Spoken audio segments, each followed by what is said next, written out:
Well, amid COVID strains, racial roiling, and the stresses of modern day life, everyone's looking to reduce their stress. And traditionally, one of the ways in which people have done it is with religion. And that's understandable. Even if they've got questions about organized religion, they like the idea of being comforted. There might be a higher power. They may like the community, and most often they like the community of shared valued people who share a religious tradition. Um, they may like they might like rules that govern their life, even if they don't follow it very assiduously. But many people have not only abandoned organized religion because they don't like the the rules, the hypocrisy, all the scandals that have hit many religious institutions. Um, but they just prefer to practice it individually or with their friends. And even among those, the fastest growing religion is when the Pew Charitable Trust did a big survey. The fastest growing religion is no religion. And yet most people, including atheists and agnostics, are seeking meaning in something that's larger than the quotidian, in addition to reducing their stress. Some people find that in one particular spiritual tradition, whether it be Buddhism or love of nature, the earth, environmentalism, love Mother Earth. But what I want to present to you today is a more eclectic spirituality that derives from many sources and so it's got six kind of components which you can kind of mix and match. The first and maybe the most important component of what I call a secular spirituality, or a spirituality that works for atheists and agnostics, is what I call universal thinking, where you're trying wherever possible in every decision you make in terms of how you spend your time and your money is ideally determined by what will be the greatest, not just for the planet, but across the cosmos. What is this? What is a universal good? And many people have a view of that tends, especially here in the Bay Area, to the left. What's common good would be sharing to make things more equal for more people, so there's less income inequality, and that everybody has at least some the same roughly basic level of health care, more equal housing, more equal savings, that college is going to be affordable to all. That word all is a key part of it. But people on the right may believe that the greater good accrues from something very different, where equality isn't the goal, but where resources, human and fiscal, are allocated based on some definition of merit. Who's likely to most contribute to society the most? That's the broadest definition of merit. But the point is that the first component of secular spiritual thinking, spirituality for atheists and agnostics, is that as much as possible, they're making decisions not based on what's expedient for them as an individual, or even what's good for following the law, or what's good for your family, or what's good for America, or even what's good for the planet. But these kind of universal values, and that can feel very spiritually rewarding because you feel like you're in some small way making a big difference in the largest sense of things, and it can be comforting to think that. A second component for secular spirituality would be the planetary level, where you do your thinking and feeling about in your decision making about what to do, where to spend your money, how to spend your time, based on what's good for the planet. And so that's where many progressive workplaces are thinking not just about profits to shareholders or even what's good for the employees or the customers, but what's good for the planet. And so people who have that kind of secular spirituality, and it tends to be more from a liberal perspective, those people are going to feel like a part of their spirituality is this what's good for the planet. And again, that can occur from the left and from the right.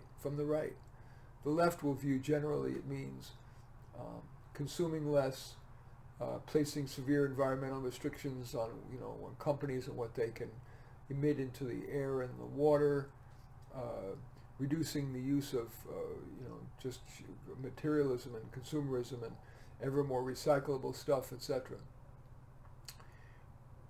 Restricting housing, having lots of restrictions on what gets built and what doesn't get built. But there is actually I like to present the full range of responsibly held positions. So on the right, there are some people who think the planet is best served when we encourage development. So that if, let's take a concrete example of a housing development, whereas the left may say, no, we don't want building in here, it's going to use too many resources and it's going to create more suburban sprawl, etc. People on the right would say, look at all of the people who get to enjoy the benefits of the traditional American dream, the white picket fence, and would support the building of developments and not putting undue taxes on them. They're thinking about the planet. What will be good for society? What will be good for the planet? So the conservatives would say it's better to encourage development. So you can be spiritual on the left and spiritual on the right. A third component of secular spirituality, what I'm calling spirituality for atheists and agnostics, is some carefully identified case-by-case definition of a balance between justice and mercy. And again, this can break down kind of on both liberal and conservative lines. Liberals tend to be more merciful. They tend to believe that people, through an accident of their birth and where they grew up and their race and their gender and their sexual orientation and etc., that they've had much of their success constrained by externalities. And so they tend to be merciful in terms of when there are protests, they would view it as protests rather than lootings and setting fire to cities. It's a spiritual sense of mercy about that. And they feel good about spending more of their tax dollars to help the poor. It's a merciful thing. Even though it's going to hurt them financially, they feel good about spending more on what are called social programs, welfare programs, compensatory school programs, dropout programs, anti-recidivism programs, drug rehabilitation programs aimed at the poor and people of color. And again, on the right, there tends to be this, again, it's a spiritual sense. It's there's sense of spiritual correctness is more toward justice, not as opposed to mercy tends to balance away from what is purely rational justice, more to the feeling of giving to the less fortunate, of the people who have less. Less fortunate implies it's fortune and it's luck, but let's just say people who have less, have-nots. Whereas conservatives would be more likely to believe in kind of pure rational justice. In other words, if somebody is let's just say behaving badly, that what's ultimately going to serve the country or the planet or just justice is they don't get rewarded for with more social programs or lenient sentences, or they believe that greater good accrues from unemotional justice. And whether you're on the left or you're on the right, but a secular spiritual approach would incorporate that as part of their spirituality. Then there is the concept of vocation. A secular spiritual approach to vocation, to work, is that, of course, it's more than just what's fun or what's going to bring in income, but the spiritual component is, am I, because of my genes and or environment, am I meant to do some kind of a particular career that best amalgamates my strengths and my weaknesses, that, builds on my strengths and skirts my weaknesses, and where it matches my preferences so that I'm motivated to do a good job. And of course that can occur across the ideological spectrum. Again, people on the left are more likely to choose a vocation that's going to indeed focus more on mercy than on justice, so they're more likely to be social workers, teach in the inner city, donate their money to causes to help what the New Testament calls the least among us. Their vocation is more likely to just simply focus on helping the least among us. People on the right of the spectrum are more likely to equally believe in vocation, that there is some work that they were most meant to do that does build on their skills and their interests, but again it reflects their conservative view that they believe that the world ends up being better by helping not necessarily those with the greatest deficit, to quote least among us, but maybe was more helpful to either the larger society broadly, as in the case of somebody who say is working on the next iPhone, or even choosing to devote their life, believes that there's greater good, going back to the housing example, building houses for middle class and wealthier people, feeling that they're helping those people who have, many of whom, not most, we'll leave for another day whether it's many or most, but certainly people of means, many of them, have worked their butts off and successfully, so that companies or individuals are willing to pay them very well because they believe that person is providing a valuable enough product or service, or being part of a company or a nonprofit. They pay them well enough that they've got money to build a house. And some people, or more on the right, would believe their sense of secular spirituality, would believe that their vocation, they are serving the greatest good if they are, in fact, creating something for the middle class or the wealthy, who they believe are net more worthy of one's years, best hours of each day, best years of one's life in the work world. I've got a couple of more components of what would make a secular spiritual existence, but I want to let you know what you're listening to. You're listening to How to Do Life. I'm Marty Nemko. This is, you can hear it, if you're hearing it on the radio, it's KSFP 102.5 Public Radio in San Francisco. Or, of course, you may be hearing this podcast that you may have gotten from iTunes or Spotify or Overcast, etc. I'll be back in a moment.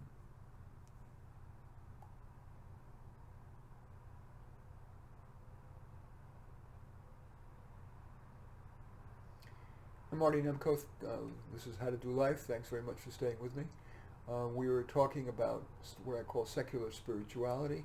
It's more, said another way, a little more wordy, spirituality for atheists and agnostic people. Just briefly recapping before I go on, I've identified 6 components of that.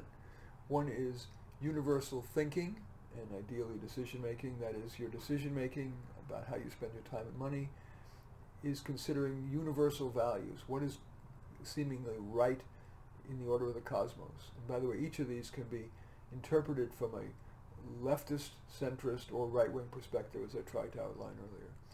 A second component of secular spiritualism is where you're thinking about what's good for the planet.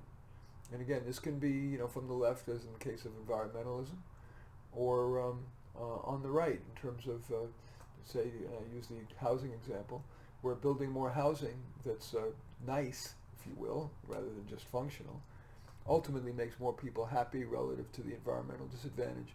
So you can be secularly spiritual and care about the planet from the left or from the right. The third example is where on the continuum of justice versus mercy, but thinking in terms of this in an abstract way, justice versus mercy, is a way to bring secular spirituality to your life. And again, from the left, there tends to be more of an emphasis on mercy.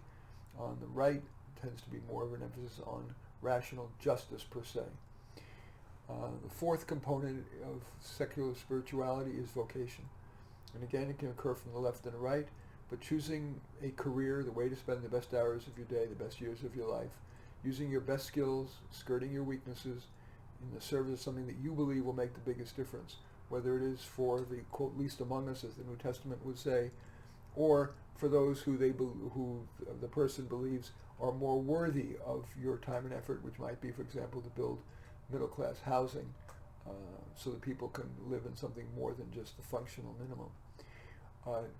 Now I want to talk about the last two components of a possible secular spirituality, and then talk about how to put it into practice. 5 is what I call the sacredness of relationships. I am certainly not saying that everybody who's married should stay married. I'm certainly not saying everybody should aim toward marriage. But there is something sacred, secular sacred, about choosing to spend even some significant period of time of one's life, a significant period of one's life with somebody. And these days we're into polyamory, so 3 people choosing to live together. But I think that's very important. I think it's wise to let me take a moment to cancel this. Barb, I'm recording something. Okay, I'm leaving the office. Goodbye. Bye. So this is Radio Verite. That was my wife calling, and I didn't want to start again. So forgive that brief interruption. A relationship is funny. My wife would call right at that moment. It's a belief that choosing to spend some significant portion of one's life with one, or sometimes these days 2 adults, is more than just this thing called love or convenient. It's almost something sacred, because we're all given a limited amount of time on this planet. And that's, by the way, a very core part of secular spirituality.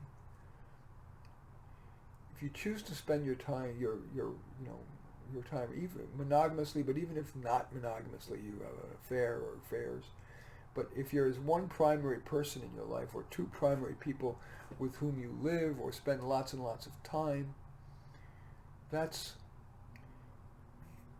to live that spiritually is to call that sacred, secular sacred, and that means it's kind of not just rationally treating that person, it's treating that person as somebody beyond special, but aware that it's so central to choose to spend your life with that person. And that kind of thinking can maybe avoid a lot of the bickering that goes on in marriages and in relationships that often too end up in divorce.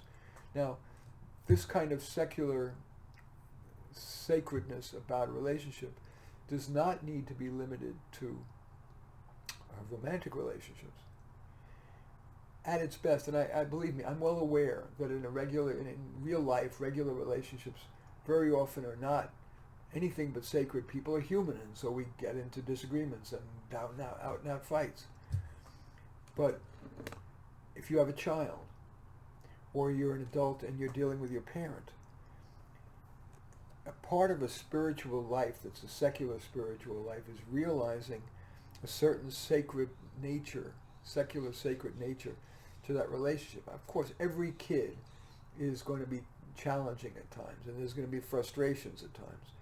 But if you live your life in this secular spiritual way, you're more likely to put it in perspective, and maybe that's a good way to put it. You're more likely to put into perspective the challenges and problems, and have this superordinate umbrella that this is a sacred relationship. This is somebody, a child who I'm spending at least typically 18 years, and very often these days longer if your kid comes back to live on your sofa, or even if they're off on their own at age 40 and you're age 70. There is, thinking of that as a sacred kind of a relationship can be part of the spiritual existence, and that's true also, of course, with your parents. I'm sure there are very few, even teenagers listening. Most people are adults, but your relationship with your parent, even many people have real misgivings about one or more of their parents, and it's easier said than done. But it's often wise to have that secular spiritual perspective about them. To say, I know you've spent a lot of effort in me, not just the effort of childbirth, which of course is huge, but in bringing me up, in spending money on me, spending time on me, what you could have otherwise been doing. It tends to be huge. We went through struggles together. So as you are as an adult and now your parent is older, 50, 60, 70, 80, 90, kind of thinking of that as a sacred relationship, a secular relationship, can imbue your existence with a sense of, again, the secular sacred, and improve the quality of your relationship. And finally, the sixth component of secular spiritualism, what I call spirituality for atheists and agnostics, is in the way in which you give charity. And I've alluded to this in the previous examples, but people tend to give charity kind of almost reflexively. They may have watched a commercial seeing some animal or child in a developing nation, and they pull out the checkbook. Or they love going to a museum or to the symphony or whatever, and so they pull out the checkbook. Or their friend asked them for a donation. And of course, it doesn't. It's a few dollars here or there. It's not a big deal. But in terms of significant donations, especially whether you're alive, while you're alive, or in your will, having a secular spiritual orientation to your charity can be an important part of your having a spiritual existence that's not God-centric, but is secular spiritual. And that it goes back to what was said earlier about where are your dollars and your time promised to make the biggest difference to humankind in the way that you think is spiritually wise. If you're on the left, it's going to be as Bill Gates did. He spent billions and billions to immunize children in Africa, the least among us. If you're more conservative, it might be to donate money to a non-profit think tank that promulgates conservative thought because you think that a more capitalistic, merit-based system is going to lead to greater good. You might volunteer your time working for a leftist candidate if you're so inclined, or a right-wing candidate if you're so inclined. But instead of doing it viscerally or with just minimal thought, really asking yourself, is this spiritually, is this going to be making the world better? So those are the six. I'll read them again quickly. Just read the six. One, secular spirituality can come from universal thinking beyond the world, but what's cosmically right. Secondarily, what's right for the planet in your judgment, whether it be environmentalism or development. 3, where you are on the balance of justice and mercy. 4, your vocation. Where should you be working so to have a greatest spiritual contribution, meaning, using of your best abilities and skills and limitations. The sacredness of relationships, romantic, platonic, familial, and charity, where you devote your time and money. So now I want to end in the few minutes I have left to turning to how to embody this into your personal life. Like any other habit, it requires repetition and reminder and keeping it top of mind. So the first thing I would ask you to do is to perhaps, either from memory now or re-listen to this parts of this recording, maybe just the last couple of minutes where I've summarized those 6 components to secular spiritualism. Write them down. Write the ones you want. It doesn't have to be all 6. Maybe you don't resonate with all 6. Maybe you only resonate with 2 or 3. But write them down. And then, importantly, copy them. Make 3 or 4 copies.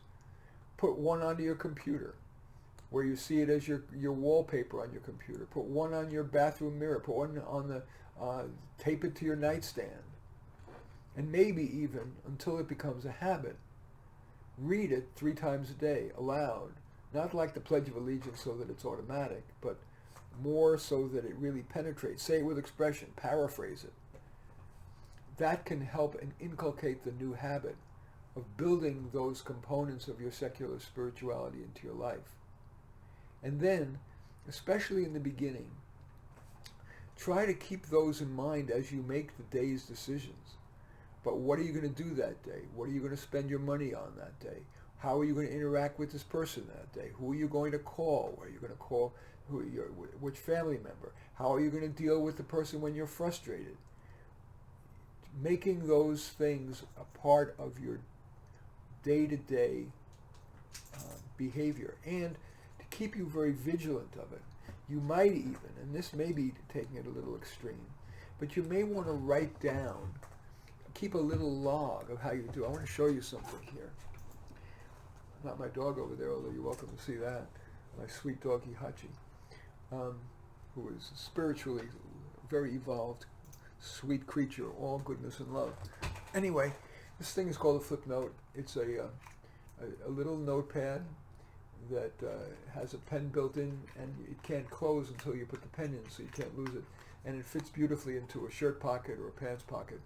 And it's got a metal case so it doesn't break, it doesn't, and I love them, so flip note's really good. But anyway, you might want to keep a little log of everything that, where you feel you've been secularly spiritual and when you haven't.